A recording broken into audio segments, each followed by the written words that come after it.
E aí, tudo bem?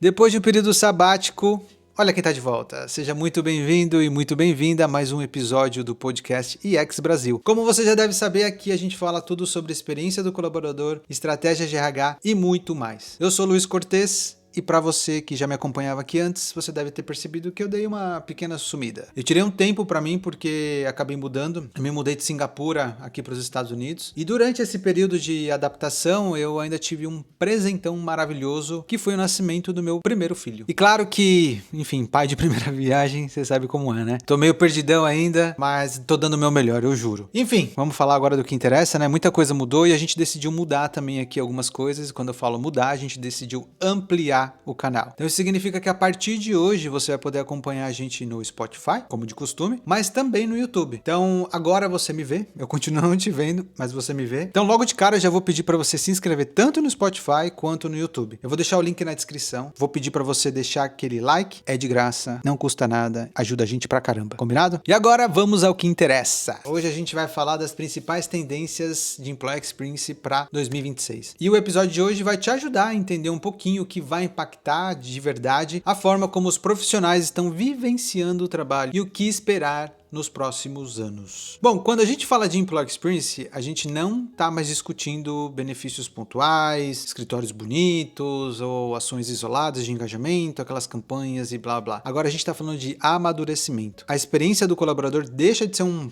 projeto de RH, passa a ser uma estratégia viva, integrada ao negócio, à tecnologia, à liderança e, obviamente, à cultura organizacional. A primeira tendência que eu trago para você é a consolidação de Employee Experience como vantagem competitiva. Isso não é novo por aqui, a gente já fala isso faz tempo no canal, mas novos estudos da McKinsey e da Deloitte mostram que empresas que investem de forma consistente na experiência do colaborador apresentam melhores indicadores de produtividade, retenção de talentos e inovação. O que a gente espera é que neste ano aqui isso deixe de ser um discurso aspiracional, passa a ser um critério quase de sobrevivência no quesito atração e retenção de talento. Então, meus amigos, chegou a hora de você falar com os seus chefes por aí para começar a focar em X, porque empresas que ignoram a experiência dos colaboradores simplesmente perdem competitividade no mercado. Outra tendência que não é exclusividade de X e já está para tudo quanto é lado, a gente está cansado de ouvir sobre isso, é o uso estratégico da inteligência artificial. Que não se trata mais apenas de automatizar processos de RH, tá? A gente tá falando de personalizar a experiência em escala, criar personas para cada área e entender necessidades bem específicas. Então, os sistemas vão ser capazes de antecipar necessidades, recomendar trilhas de desenvolvimento, identificar sinais de sobrecarga dos funcionários ou riscos de pedido de demissão e problemas ou silos de comunicação antes que eles se transformem em problemas críticos, no caso, em crise. De acordo com relatórios da Gartner, já é esperado que a maioria das interações entre colaboradores e áreas de suporte já seja medida por soluções de IA integradas ao fluxo de trabalho. Ou seja, isso vai te ajudar muito. Por exemplo, a entender o que você pode melhorar no seu dia a dia, tanto no quesito,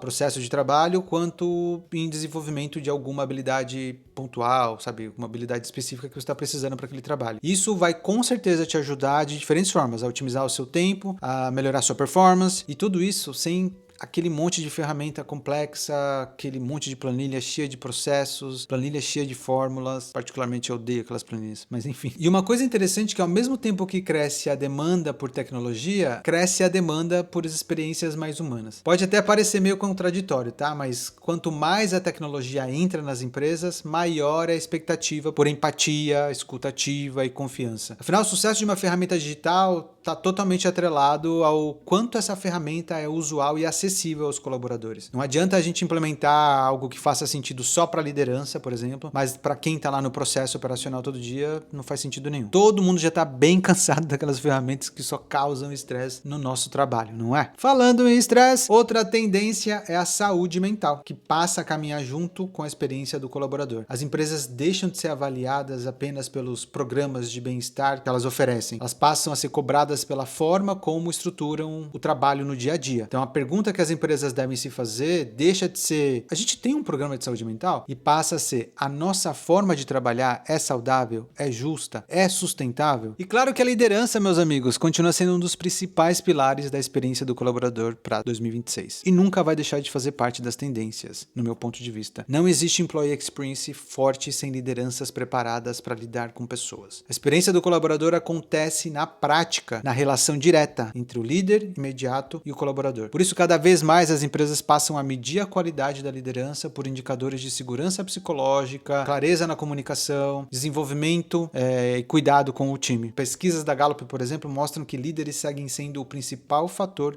de engajamento ou de desligamento nas empresas. E isso a gente já comentou aqui várias e várias vezes, então você já deve estar cansado de saber disso. Mas a gente vai repetir sempre. E por último, a comunicação interna também ganha um papel ainda mais estratégico. Num cenário que a gente está vivendo, que tem mudanças pra caramba, modelos híbridos, implementação de novas tecnologias, não basta só informar mais, né? É preciso gerar entendimento, é preciso gerar sentido. Por isso a comunicação passa a ser o fio condutor de employee experience, conectando estratégia, cultura e pessoas. E quando a gente olha para todas essas tendências, fica claro que a experiência do colaborador em 2026 não é sobre mais modismo, né, estratégia do momento ou ação pontual de RH. É sobre decisões estruturais, é sobre como a empresa escolhe se organizar, comunicar, liderar e cuidar das pessoas todos os dias. A tecnologia ela vai continuar evoluindo, isso não tem saída. A inteligência artificial vai ganhar ainda mais espaço, a gente tem que se adaptar. Mas o que realmente vai diferenciar as organizações não é quanto elas investem em ferramentas, isso ajuda, mas sim o quanto elas conseguem transformar essas tendências em experiências reais, coerentes e humanas. Se eu posso deixar uma dica aqui para você, eu diria, encare a inteligência artificial ou qualquer tecnologia como apenas uma ferramenta. E não há inteligência, meus amigos, que evolua sem a inteligência real, sem a minha, sem a sua inteligência. A ferramenta só funciona bem quando quem aperta o botãozinho lá de executar é o humano, é eu ou você, tá bom? Bom, eu espero que você tenha curtido esse episódio, onde a gente falou sobre as principais tendências de experiência do colaborador para 2026 e sobre como ela ainda continua conectada à estratégia, à liderança, à tecnologia e aos resultados da empresa. Bom, como todo início de ano, né, a ideia aqui foi te ajudar a entender um pouquinho mais para onde é que está caminhando, o que já está mudando e o que deve ganhar ainda mais força nos próximos meses, nos próximos anos. Eu sempre digo para os colegas e para clientes que colocar as pessoas no centro das decisões das companhias não ajuda só o presente, mas principalmente ajuda as organizações a se prepararem para o futuro. É isso por hoje. Eu espero que a sua experiência até aqui tenha sido boa. Muito obrigado para você que viu ou ouviu até aqui. E eu te vejo, mesmo sem te ver, no próximo episódio. Valeu!